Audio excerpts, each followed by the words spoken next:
सिलीगुड़ी में दार्जिलिंग जिलाध्यक्ष कल्याण दीवान समेत उनके 15 साथियों और भाजपा सिलीगुड़ी के कार्यकर्ताओं भी पुलिस ने एनजेपी रेलवे स्टेशन से गिरफ्तार किया है।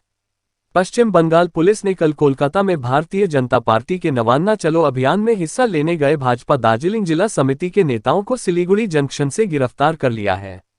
साथ ही जिलाध्यक्ष कल्याण दीवान, सचिव उमेश राय, महासचिव शशुजेंद्र राय, जिला समिति सदस्य हरी शर्मा, गोपाल छेत्री, डीबी राय, सिंहजी निम्बोंग, मंडल अध्यक्ष कुमार छेत्री, भारतीय जनता युवा मोर्चा के जिला महासचिव समेत अन्य नेताओं को गिरफ्तार किया गया।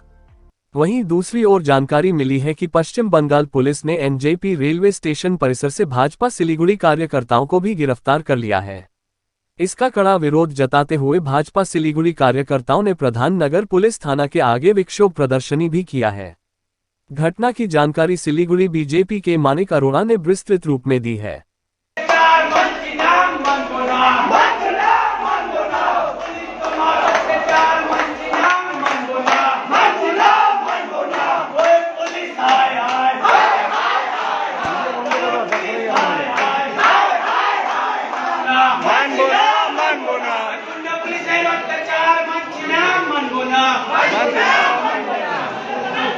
আমি খালি দাঁড়িয়েছি ইনকোয়ারি করার জন্য যে ট্রেন কখন আছে। আমাদেরকে চটি চাটা এদের প্রমোশন অফিসে দেখাবো। প্রমোশন কিভাবে করতে হয় এদের। সুন্দরবন যাবে সব সুন্দরবন।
आज अब हामी है दार्जिलिङ कालिम्पोङ खरसाङबाट भोलिको जुन चाहिँ एउटा हाम्रो र्याली थियो नवान्नमा, जुन चाहिँ एउटा करप्सनको एगेन्स्टमा एउटा र्याली थियो।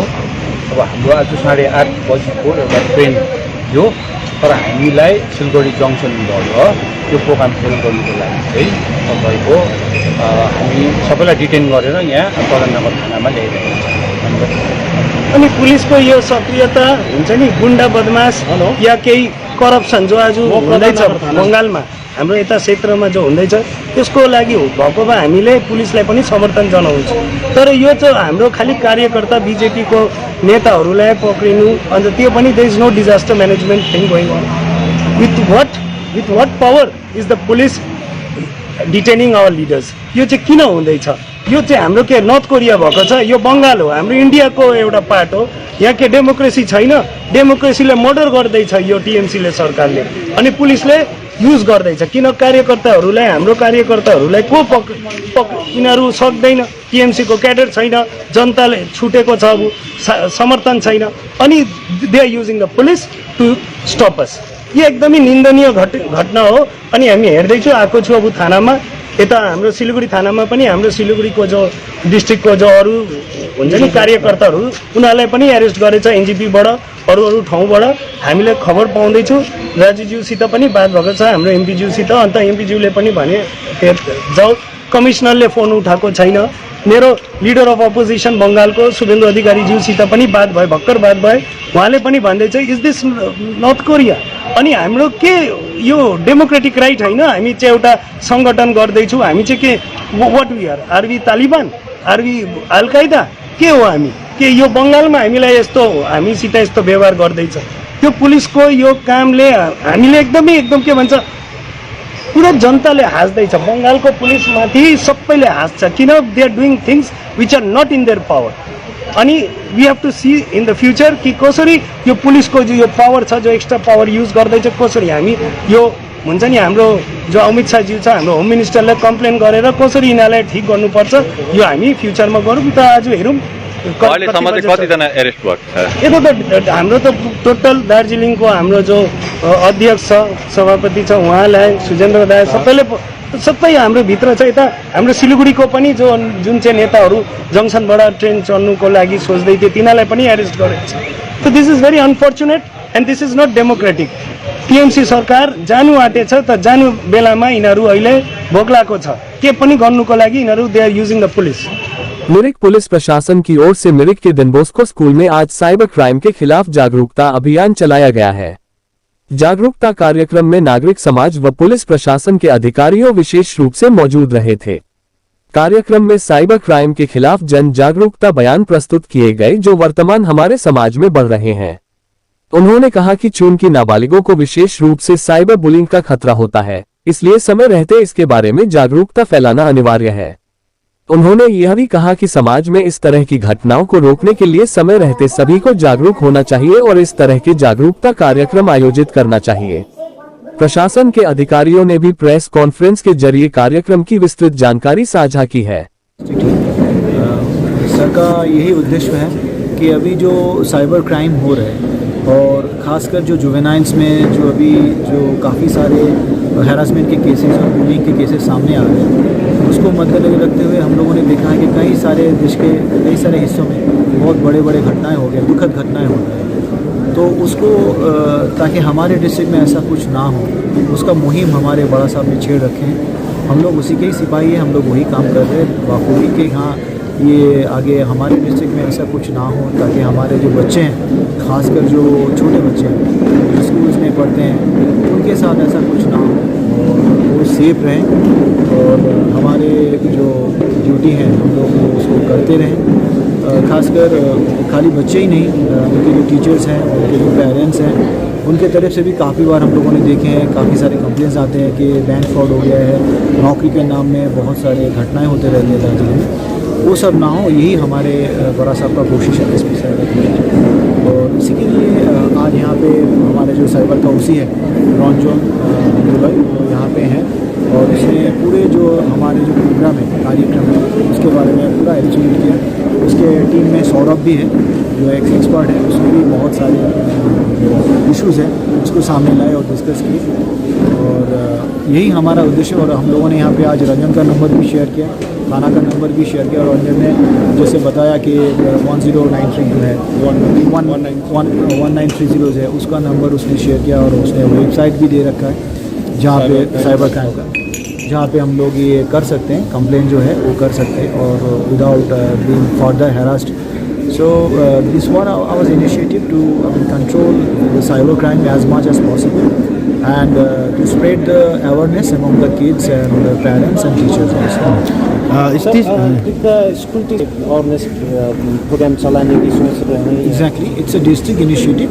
It is an initiative by our SP sir, and the same kind of program may also continue with the same kind of information and awareness. And for that we will help from our OC Cyber. Namaskar. We as a school department, many schools, many complications we are going through, and especially the younger generation as after the lockdown, most of the parents, they were forced to buy Android phone, mobile phone for their kids for the online classes. Now since the lockdown is over and this phone has been given to the children, earlier days this was not a case, but today every child in the school and at home they are having their mobile phone, and therefore the usage of Android phone has become very common for our kids today. And as they are using this smartphone, this smartphone is oversmarting them, and many complications which is coming. The cyberbullying that sir has already talked about, then the other cybercrime, the Facebook, the Insta, the real movies, and many other things which has come into a big complication in today's younger generations. And these kids, as they are doing different online games, maybe online Facebook chatting, maybe, or whatever the online things that they are doing, on the process of getting into this, they are into big trouble, which many in our school also we have had some cases where some complications or the other it has occurred, and our Mirik police, they have been very kind enough to help us out. But coming days, as this is going to be a bigger complication in the coming days, our children should be aware of what they are into. Because of this, we have this program today, and we are very happy. We are very grateful to the West Bengal Police, especially our Darjeeling Police and our Mirik Police, for coming to our aid for this awareness program. Okay, thank you. A lot about something about it. Mirik Police, well, I don't want to reveal the few incident that has happened, but they have been with us whenever we have some small big incident here, because it's concerning the individual life of our few students.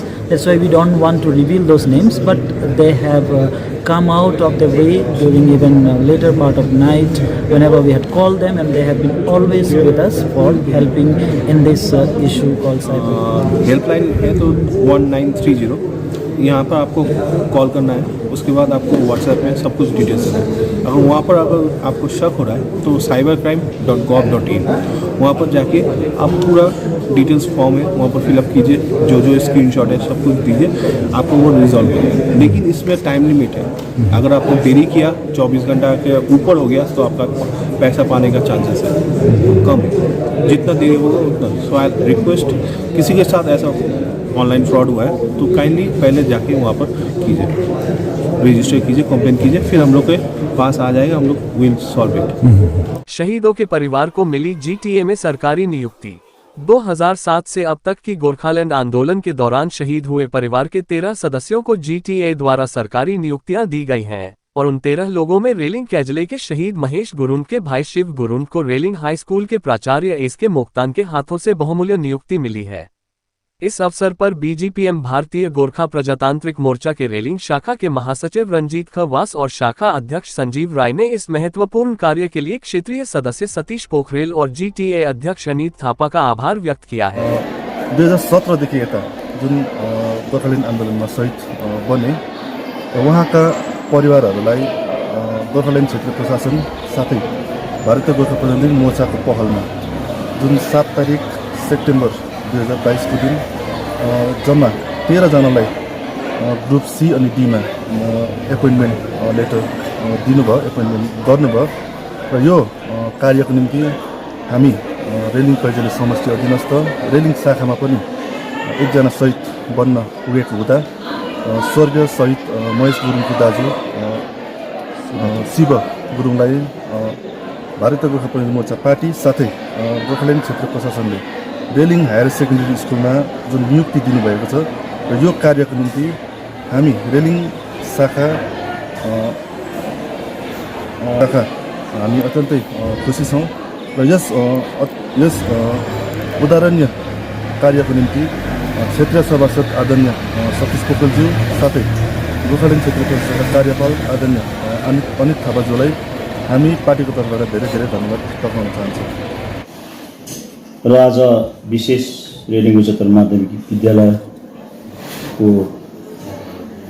खुसीको दिन मैले महसुस गरेँ, किनकि जिटिएका प्रमुख कार्यपाल माननीय अनित थापाज्यूले विगत 2017 सालमा शहीद हुने हाम्रा वीर वीराङ्गनाहरूलाई ससम्मान प्रदान गर्नुहुँदै एउटा जुन नोकरी प्रदान गर्नुभएको छ, यसमा पाठशालाको तर्फबाट सञ्चालन समितिको तर्फबाट म माननीय अनित थापाज्यूलाई आभार व्यक्त गर्दछु। सँगसँगैमा शाखाका सम्पूर्ण प्रतिनिधिगण लगायत रेलिङ कैँचरी समष्टिका कार्यकारिणी सभासद साथै सञ्चालन समितिको माननीय सभापति श्री सतीश शर्माज्यूले जुन पहल गरिदिनुभयो र उहाँलाई पनि पाठशालाको तर्फबाट बढी धन्यवाद पठाउन चाहन्छु। र यसै विषयमा शहीद परिवार सम्पूर्ण 13 जनालाई एउटा जिटिएले नोकरी दिन सक्यो, यो बहुत ठुलो कुरा हो। यसलाई ससम्मान पाठशाला सदैव सम्मान गर्दछ र अन्तमा उहाँहरू सबैलाई पाठशालाको पक्षबाट बढी धन्यवाद दिन चाहन्छु। धन्यवाद।